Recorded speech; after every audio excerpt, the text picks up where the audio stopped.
નમસ્કાર વિદ્યાર્થી મિત્રો, સ્વાગત છે તમારું આપણી YouTube ચેનલ નેચર બાયોલોજીમાં અને સ્કૂલ ચાણક્ય સ્કૂલ ઓફ સાયન્સમાં.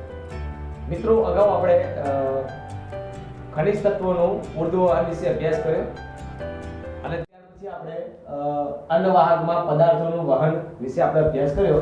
તો આમાં આપણે કીધું હતું મિત્રો કે આ જે ખનિજ આયનો રહ્યા એ ખનિજ આયનો ભૂમિમાંથી મૂળમાં એટલે કે મૂળના મૂળરૂમમાં અને મૂળરૂમમાંથી જલવાહક પેશીમાં કાં તો સક્રિય વહનથી કાં તો નિષ્ક્રિય વહનથી પ્રવેશ્યા. એ આપણે જોયું, બરોબર. એમાં પણ આપણે જોયું કે બાષ્પોત્સર્જનની ક્રિયા દ્વારા સક્રિય તો નિષ્ક્રિય વહન ખેંચાણ બળના લીધે ઉપરની તરફ ભૂમિમાંથી મૂળમાં પ્રવેશ્યા. કેમ કે પર્ણમાં બાષ્પોત્સર્જન થાય, પાણી ઓછું થાય એટલે પાણી ત્યાં ખેંચાણ બળ દ્વારા ઉપર જશે એટલે પાણીનું ખેંચાણ થશે. પછી આપણે જોયું કે અન્નવાહકમાં પદાર્થોનું વહન. તો એમાં આપણે બે શબ્દો સમજ્યા હતા, સ્ત્રોત અને સિંક, બરોબર. તો સ્ત્રોતમાં એવું કીધું કે ઉદ્ગમ સ્થાન, તો ખોરાકનું જ્યાં સંશ્લેષણ થાય છે એ ઉદ્ગમ સ્થાન કહેવાય. દાખલા તરીકે પર્ણ છે, બરોબર, તો પર્ણ અને સ્ત્રોત કહેવાય. અને એથી જરૂરિયાત વાળો વિસ્તાર લગભગ આપણે પહેલા કે સૌપ્રથમ મૂળમાં ખોરાક સંગ્રહ થવા ત્યાં પ્રવેશે છે તો જરૂરિયાત વાળો વિસ્તાર કહેવાય એટલે મૂળ, એટલે એને સિંક કહેવાય. આ બે શબ્દો વિશે આપણે ભણ્યા હતા. પછી આપણે જોયું હતું કે સ્ત્રોત અને સિંક રે એ ઋતુ મુજબ કેવા હોય, પરિવર્તનશીલ હોય. એટલે કે વસંત ઋતુની શરૂઆત હોય, પાનખર ઋતુ આવશે એટલે પાંદડા બધા ખરી ગયા હશે. એના પછી વસંત ઋતુની જ્યારે શરૂઆત થશે ત્યારે શું થશે મિત્રો કે ત્યારે એક નાનું પર્ણ જ્યારે વિકાસ પામતું હશે. આ નાનું પર્ણ વિકાસ પામે ત્યારે શું થાય કે નાનું પર્ણ વિકાસ પામે ત્યાં ખોરાકની જરૂરિયાત છે એટલે એ શું થયું, જરૂરિયાત વાળો વિસ્તાર થયો એટલે સિંક થયો અને મૂળમાંથી જે ખોરાક સંગ્રહ હતો એ અન્નવાહક દ્વારા ક્યાં પ્રવેશશે, પર્ણ તરફ. તો મૂળ શું થયું, તો આવી પરિસ્થિતિમાં મૂળ એ સ્ત્રોત થયો. એટલે કે સ્ત્રોત અને સિંક કેવા હોય, ઋતુ પ્રમાણે કેવા હોય, પરિવર્તનશીલ હોય છે.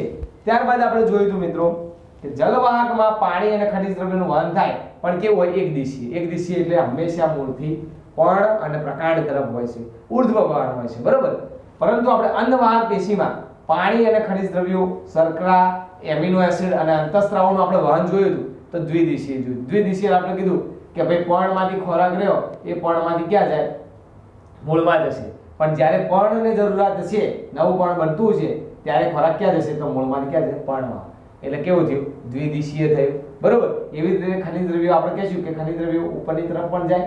પછી આપણે કીધું કે નવું પર્ણ આવતું હોય ત્યારે જૂનું પર્ણ જ્યારે ખરી પડશે ત્યારે શું થશે, જૂના પર્ણમાંથી અમુક ખનિજ દ્રવ્યો ક્યાં પ્રવેશશે, નવા પર્ણમાં.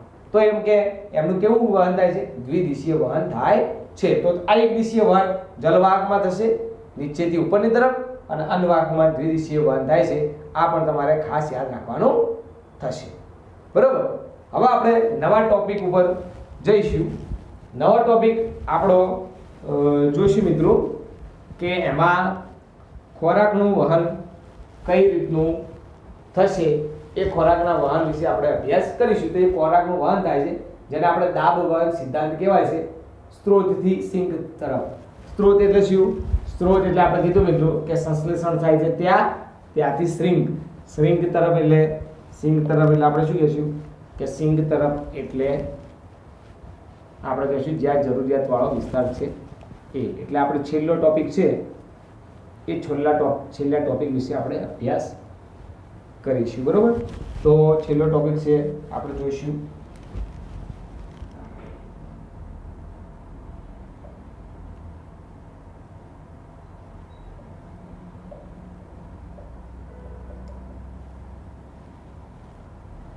દાબ વહન સિદ્ધાંત વિશે આપણે અભ્યાસ કરીશું, બરોબર. તો એ સમજવા માટે આપણે પહેલા આકૃતિ સમજવી પડશે. તો આપણે આકૃતિ વિશે પહેલા અભ્યાસ કરીશું કે ભાઈ સ્ત્રોતથી શ્રેંગ સુધીનો વહન એટલે આપણે કહીશું કે ખોરાક એટલે શું, શર્કરા. તો શર્કરાનું સ્ત્રોતથી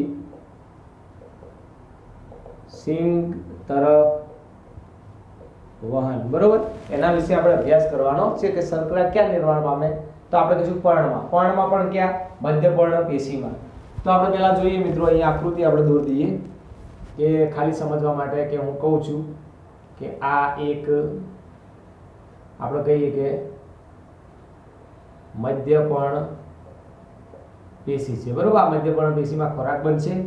મધ્ય પર્ણ પેશી પછી આપણે કહીશું કે અહીંયા આપણે દોરી દઈએ અન્નવાહક પેશી છે અને અન્નવાહક પેશીમાં કયા કોષો છે, તો તો અન્નવાહક પેશી કયા કોષોની બનેલી હોય, કયા પેશીની બનેલી છે? તો આપણે કહીશું ચાલની નલિકા. બરોબર. આ ચાલની નલિકા જોડે કોષો હશે જેનું નામ આપીશું આપણે સાથી કોષો. આ ક્રમશઃ યાદ રહે એટલે હું તમને સમજાવવા દોરું છું. અને એના પછી અન્નવાહક પછી આપણે જોઈએ તો અન્નવાહક પેશી પછી આપણે જો અહીં દોરશું, અહીં દોરશું જલવાહક પેશી. બરોબર. આ ચાલની નલિકા ચાલની નલિકા ભેગી થઈને શું બનાવે? તો એ અન્નવાહક પેશી બનાવે. એટલે આપણે આવા દોરો એટલે અન્નવાહક, જવા દોરો એટલે જલવાહક. તો આપણે સમજી ગયા મધ્યપર્ણ પેશી છે, પર્ણનું સાથી કોષો છે, અન્નવાહક પેશી, એમાં ચાલની નલિકા છે, અને એમાં શું છે? તો એમાં આપણે જોઈશું જલવાહક પેશી છે. બરોબર. તો આપણે સૌપ્રથમ જોઈશું મિત્રો કે મધ્યપર્ણ પેશી છે એ મધ્યપર્ણ પેશીમાં ખોરાક પેલા શેના સ્વરૂપે બને? તો ખોરાક મળશે, આપણને ખબર છે ખોરાક મળશે ગ્લુકોઝ સ્વરૂપે. અને આ ગ્લુકોઝ એ ડાયસેકેરાઇડમાં પરિવર્તિત થાય એટલે ડાયસેકેરાઇડ બનશે. આપણને ખબર કે સુક્રોઝ થાય છે એટલે સુક્રોઝ બનશે. બરોબર. તો સૌપ્રથમ આપણે લખી શકીએ, સૌપ્રથમ મુદ્દો આપણે કયો લખી શકીએ? તો સૌપ્રથમ મુદ્દો આપણે લખી શકીએ કે ભાઈ પર્ણના મધ્યપર્ણ પેશીમાં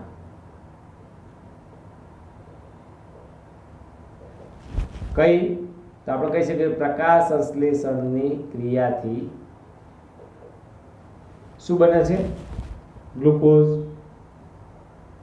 ગ્લુકોઝનું નિર્માણ થાય છે. બરોબર.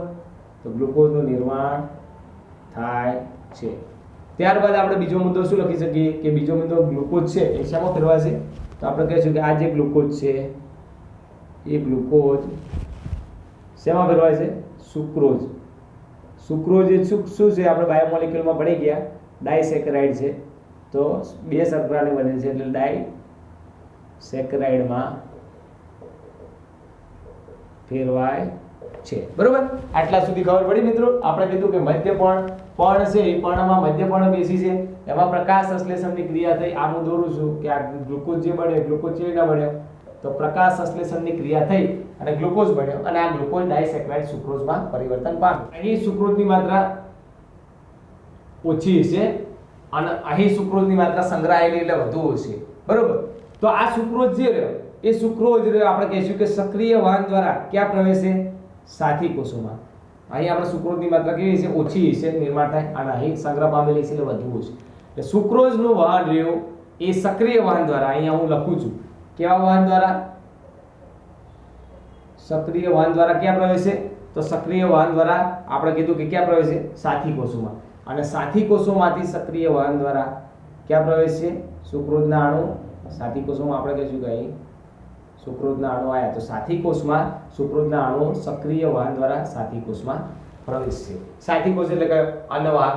તો આપણે કયો મુદ્દો લખી શકીએ? આપણે મુદ્દો લખી શકીએ કે આપણે કહીએ કે મધ્યપર્ણ પેશીમાંથી ખોરાક સક્રિય વાહન દ્વારા સાથી કોષોમાં અને ત્યાંથી ચાલની નલિકામાં પ્રવેશે છે. અહીં લખી શકીએ આપણે કે આ જે સુક્રોઝ બન્યો, આ સુક્રોઝ ક્યાંથી? તો આપણે કહીશું કે જે મધ્યપર્ણ પેશીમાંથી ક્યાં પ્રવેશ્યો? સાથી કોષમાં. સાથી કોષમાંથી ચાલની નલિકા. તો મધ્યપર્ણ પેશીમાંથી કેવા વાહન દ્વારા? તો આપણે કહીશું કે સક્રિય વાહન દ્વારા ક્યાં? સાથી કોષોમાં અને ત્યાંથી ક્યાં? તો આપણે કહીશું કે ત્યાંથી અન્નવાહક પેશીના ક્યાં? ચાલની નલિકામાં પ્રવેશે છે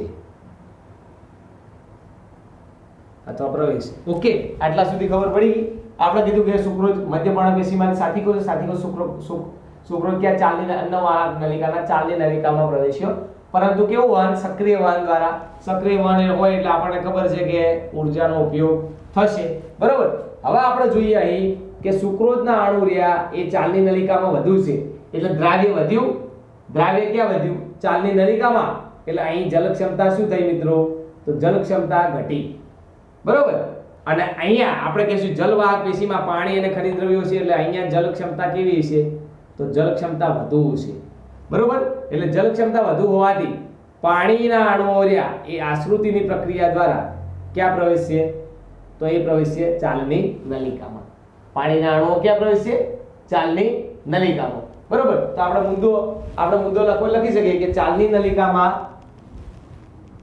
આશ્રુતિ દાબ ઘટશે તો પાણી જલવાહકમાંથી ક્યાં પ્રવેશશે? અન્નવાહકમાં. કેમ કે અન્નવાહકના ચાલની નલિકામાં સાથી કોષોમાંથી અન્નવાહકના પેશીના ચાલની નલિકામાં આ સુક્રોઝના અણુ થયા એટલે અન્નવાહકમાં શું થયું? તો અન્નવાહક શું થયું? અધિસાંદ્ર દ્રાવણ થયું. અધિસાંદ્ર દ્રાવણ એટલે આમાં દ્રાવ્યના અણુ કેવા થયા? વધુ થઈ ગયા. બરોબર. દ્રાવ્યના અણુ અહીંયા અધિસાંદ્ર થઈ ગયા એટલે દ્રાવ્યના અણુ કેવા થયા? વધી ગયા. એટલે અહીંયા જલ ક્ષમતા ઓછી અને જલવાહકમાં જલ ક્ષમતા વધુ. તો આપણે કહી શકીશું કે પરિણામે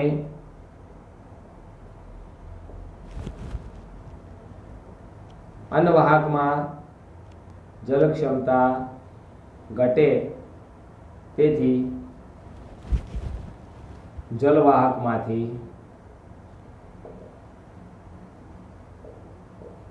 આશ્રુતિની પ્રક્રિયા દ્વારા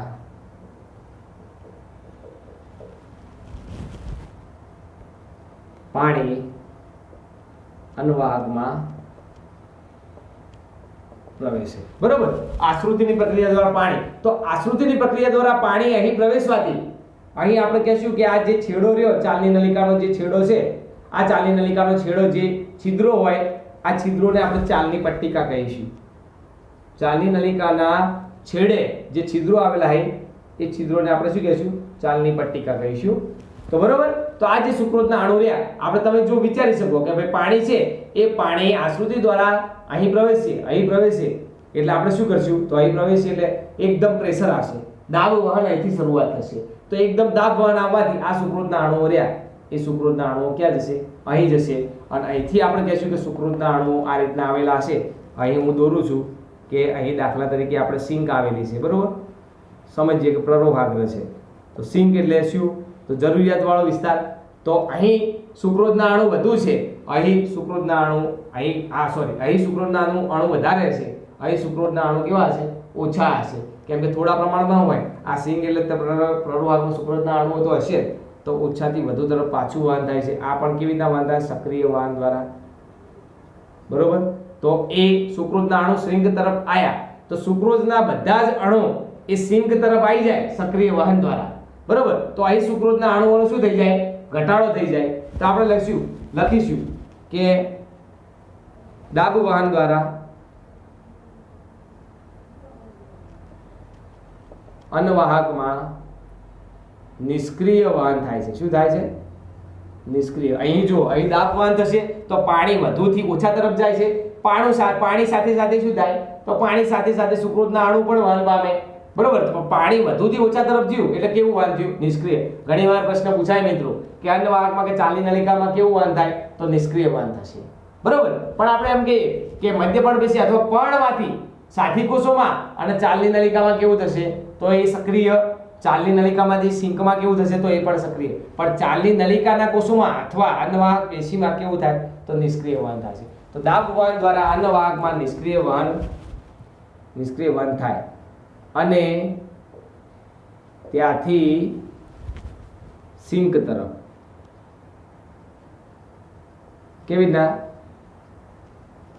સક્રિય વહન દ્વારા ત્યાંથી સિંક તરફ સક્રિય વહન દ્વારા ક્યાં? સિંક તરફ સુક્રોઝ વહન પામે. બરોબર. હવે સુક્રોઝ ત્યાં વહન પામ્યો એટલે પાછું શું થયું? સુક્રોઝ વહન થવાથી સુક્રોઝના અણુ બધા જતા રહ્યા. ચલો હું એક કીધું સુક્રોઝના અણુ બધા જતા તો એકલું શું વધ્યું? પાણી. એકલું પાણી વધ્યું. અત્યારે પાણી ખનિજ દ્રવ્યો હતા. પાણી વધ્યું એટલે અહીંયા જલ ક્ષમતા શું થઈ? વધી. અને અહીંયા જલ ક્ષમતા ઘટી. એટલે પાણીના અણુઓ પાછા ક્યાં જશે? તો પાણીના અણુ પાછા જલવાહકમાં જશે કેમ કે વધુ જલ ક્ષમતાથી ઓછી જલ ક્ષમતા તરફ જાય. તો આપણે કહી શકીએ એના પછીનો મુદ્દો શું કહી શકીએ કે દ્રાવ્ય અણુ ઘટવાથી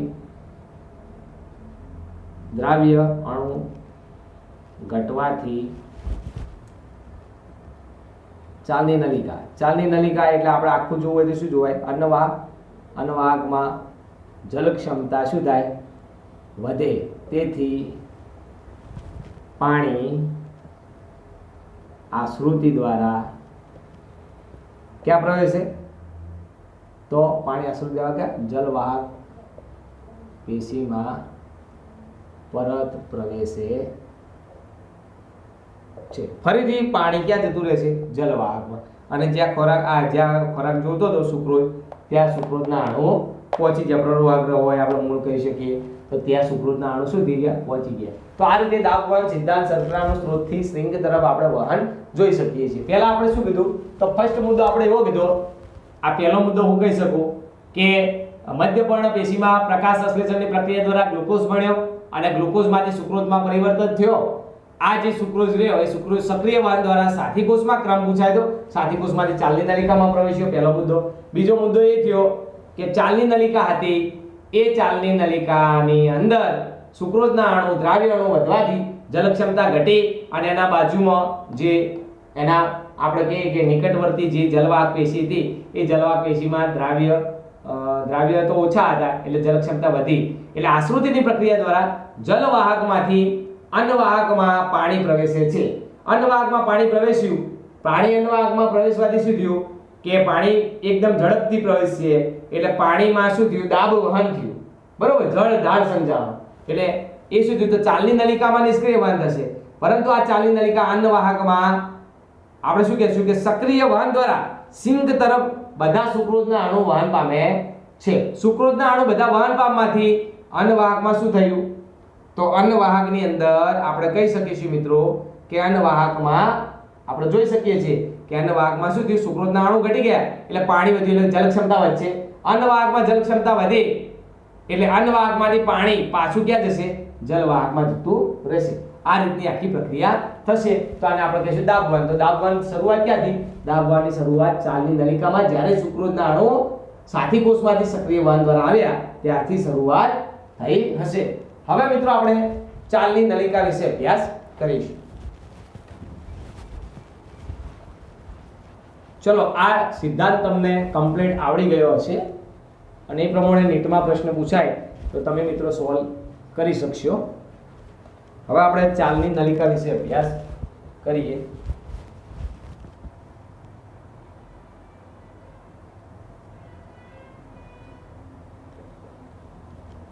ચાલની નલિકા, બરોબર. તો ચાલની નલિકા જો આપણે આ એક જ ચાલની નલિકા દોરી, અહીં તમને ના દેખાતું હોય તો ફરીથી હું દોરું આ ચાલની નલિકા. તો દેખો આ કેવી દેખાય છે? તો તમે કહી શકશો કે આ નલિકામય અથવા સ્તંભ જેવી રચના, નલિકામય અથવા કેવી દેખાય છે? સ્તંભ જેવી આપણે રચના દેખાય છે, બરોબર. તો આપણે જોઈએ કે ભાઈ એના વિશે પહેલું લખી શકો તમે કે તે કેવી છે? તો તે સ્તંભ કે કેવી છે? નલિકામય રચના છે, બરોબર. સ્તંભ જેવી કે નલિકામય રચના છે કહી શકીએ આપણે. પછી આપણે કેવું કે તેની છેડાની દીવાલમાં, એટલે આ એકના છેડાની દીવાલમાં, તો આપણે કહીશું કે તેની છેડાની દીવાલમાં આપણે કહી શકીએ કાણા એટલે કે છિદ્રો આવેલા છે. તેની છેડાની દીવાલમાં શું આવેલું? આપણે છેડાની દીવાલ કહીએ, આ છેડાની દીવાલ શું છે? તો એ દીવાલમાં છિદ્રો છે. આ છિદ્રોને આપણે ચાલની પટ્ટિકા કહીશું. શું કહીશું? ચાલની પટ્ટિકા, બરોબર. તો આ જેને આપણે શું કહેવાય? તો જેને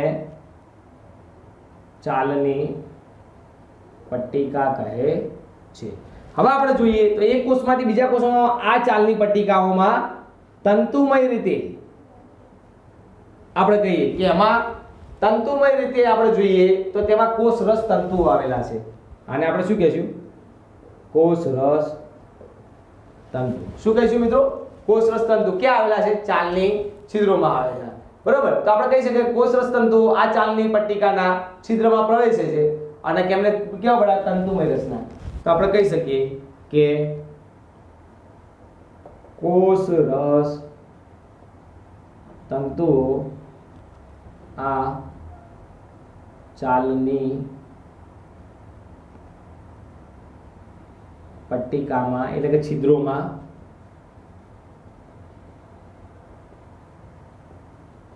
આવેલા છે. તેથી કેવી રચના બનાવે? તંતુમય રચના બનાવે છે. અને આ જે ચાલની નલિકા છે એ કેવી છે? તો આપણે કહી શકીશું કેવી છે? જીવંત પેશી છે. કેવી છે? જીવંત પેશી. આપણે કીધું હતું કે સજીવમાં આ દ્રાવ્યોનું બધાનું વહન થાય તો એ વહન કેવું થશે? તો એ વહન થશે સંદ્રવ્ય પથ દ્વારા વહન થશે. નથી આપેલું એનસીઆરટીમાં, પણ તમારે સમજવું પડશે. બરોબર? તો આપણે કહી દીધું મિત્રો કે ચાલની નલિકા છે. તો ચાલની નલિકા આપણે જોઈ શકીએ સ્તંભ કે નલિકામય રચના છે. તેની છેડાની દિવાલમાં એક છિદ્રો આવેલા. છિદ્રોને શું કહેવાય? ચાલની પટ્ટિકા. અને આ ચાલની પટ્ટિકામાં તંતુમય રીતે કોષરસ તંતુ આવેલા છે અને આખી તંતુમય રચના કરે છે. બરોબર? તો આ ચાલની નલિકા વિશે તમને પ્રશ્ન પૂછાય તો આવડવો જોઈએ. એના પછી આપણે હવે પ્રયોગ જોઈશું.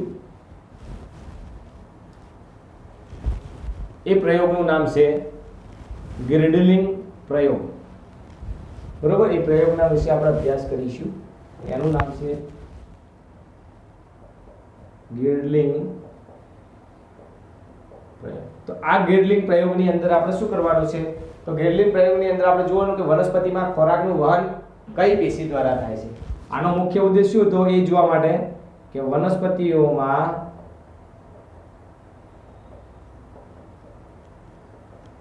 ખોરાકનું વહન કઈ પેશી દ્વારા થાય છે એ જોવા માટેનો પ્રયોગ એટલે ગિર્ડલિંગ પ્રયોગ.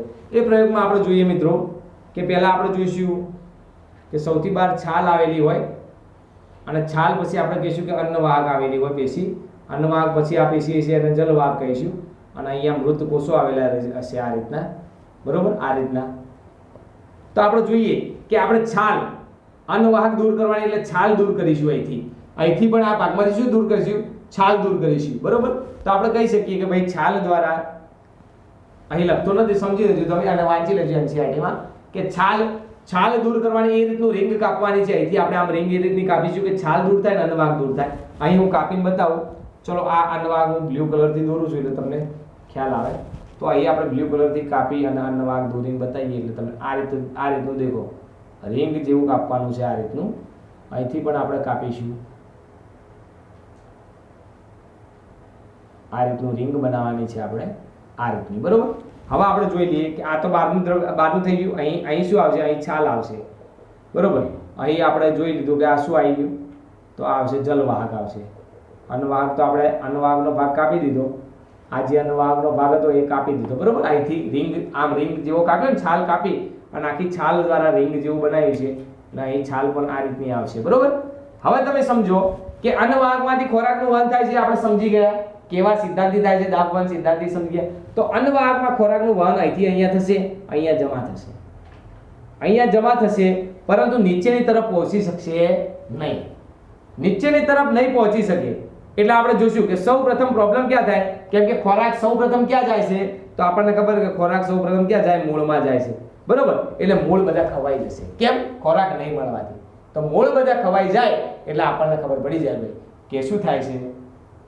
મૂળમાં પ્રોબ્લેમ થાય છે. આ પ્રશ્ન નીટમાં પૂછાઈ ગયો કે ભાઈ અન્નવાહકનું ગિર્ડલિંગ પ્રયોગ કરી અથવા અન્નવાહક પેશી તમે હટાવી દો તો સૌપ્રથમ ક્યાં અસર થાય? તો પહેલા મૂળમાં થશે ને પછી પ્રકાંડમાં. કેમ કે મૂળમાં પહેલા જોયું. અને અન્નવાહકનું વહન એ અન્નવાહકમાં ખોરાકનું વહન પણ કેવું થયું? એક દિશીય સમજી શકશું. પર્ણથી ક્યાં થયું? મૂળ તરફ. બરાબર? તો આ ગિર્ડલિંગ પ્રયોગ કહે છે. એ તમે વાંચો એટલે તમને આવડી જશે. બરાબર? હવે મિત્રો એક ટોપિક બાકી રહી ગયો હતો. એ ટોપિક વિશે આપણે જોઈ લઈએ અને પછી આપણે આ ચેપ્ટર પૂરું કરીએ. પછી પ્રીવિયસ યરના જે નીટના પ્રશ્નો છે એ આપણે શોર્ટમાં જોઈશું. એક ટોપિક બાકી રહી ગયો હતો જેનું નામ હતું માઇકોરાઇઝા. બરોબર?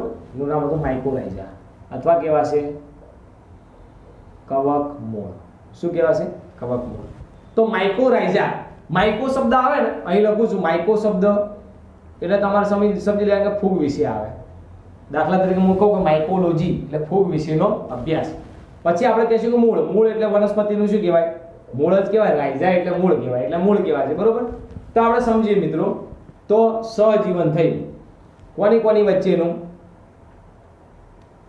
વચ્ચેનું સહજીવન થયું? તો આપણે આ રીતનું લખવું તો લખી શકીએ ને આખું લખવું તો આપણે લખી શકીએ. ચલો આખું હું લખું તો પણ લખાશે કે કોનું? તો ફૂગ અને ઉચ્ચ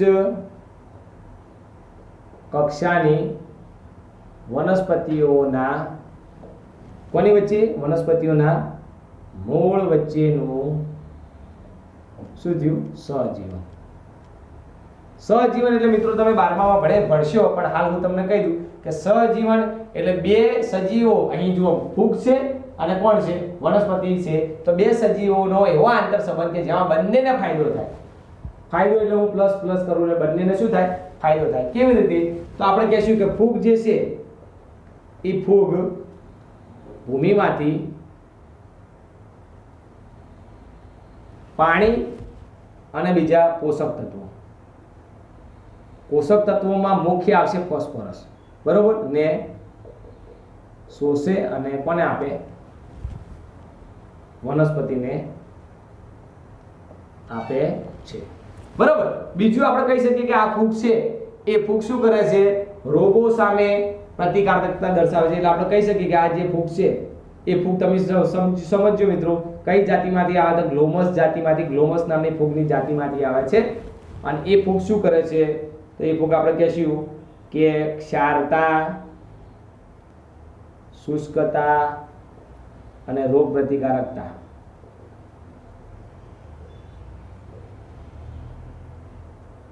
આપે એટલે કે વનસ્પતિઓને ક્ષારતા સામે ટકી રહે વનસ્પતિઓને શુષ્કતા સામે ટકી રહે અને રોગો સામે રક્ષણ પણ આપે છે તો કોને ફાયદો થયો ફૂગ થઈ એટલે વનસ્પતિને ફાયદો થયો પણ ફૂગને શું થાય છે ફાયદો તો ફૂગને આપણે કહી શકીશું કે એક તો આ ફૂગ રે એ અમુક વનસ્પતિ વગર જીવિત નથી રહી શકતી અને બીજું આપણે કહી શકીએ કે ફૂગને શું થાય તો ફૂગને ખોરાક મળે કેમ કે ફૂગ એ પ્રકાશ સંશ્લેષણ કરી શકતી નથી બરોબર તો વનસ્પતિ એ જે પ્રકાશ સંશ્લેષણ દ્વારા ખોરાક બનાવ્યો છે એ અમુક ખોરાક કોને આપશે ફૂગને આપશે બંનેને ફાયદો થયો એટલે આપણે શું કીધું સહજીવન પણ આમાં આપેલી છે કે માઇકોરાઇઝામાં એક ફૂગ આપેલી છે આ ફૂગ કોને તો એક વનસ્પતિનું નામ છે પાઇનસ નામનું વનસ્પતિ છે તો પાઇનસ નામની વનસ્પતિ હોય આ ફૂગ હોય તો જ પાઇનસ નામની વનસ્પતિનું શું થાય તો પાઇનસ નામની વનસ્પતિનું શું થાય બીજનું શું થાય બીજાંકુરણ થાય નહીતર થશે નહીં તો તમે સમજી શકો કેટલો ગાઢ સંબંધ છે બરોબર તો એમના મૂળની આકોરીમાં પ્રવેશે અથવા મૂળની અંદર પ્રવેશી જાય બરોબર મૂળની સપાટી પર રહેતું હોય તો એને એક્ટોમાઇકોરાઇઝા કહેવાય છે મૂળની અંદર પ્રવેશતું હોય તો એન્ડોમાઇકોરાઇઝા કહેવાય છે તો આ એક પ્રકારનું શું છે સહજીવન છે અને આ રીતનો એમને બંનેને ફાયદો થાય છે એટલે આપણે શું કીધું સહજીવન કીધું બરોબર તો મિત્રો અહીં આ જે આખો ટોપિક હતો દાબ વહનનો અને માઇકોરાઇઝા વિશેનો એ પૂર્ણ થાય છે ચેપ્ટર પર પૂર્ણ થાય છે એમાં એક બે મુદ્દા કદાચ રહી ગયા હોય તો આગળ આપણે વન શોર્ટ લેશું એ વન શોર્ટમાં આપણે ભણાવી દઈશું અને તમે હવે આના પ્રશ્નો સોલ્વ કરજો અને હું તમને ડીપીપી ડિસ્ક્રિપ્શન બોક્સમાં મેં મૂકી દઉં તો ડીપીપી પણ સોલ્વ કરજો એટલે તમને આખો આઈડિયા આવી જશે તો આ પ્રમાણે આખું આપણે ભણી લીધું બરોબર દાબ વહન સિદ્ધાંત ઓકે થેન્ક યુ મિત્રો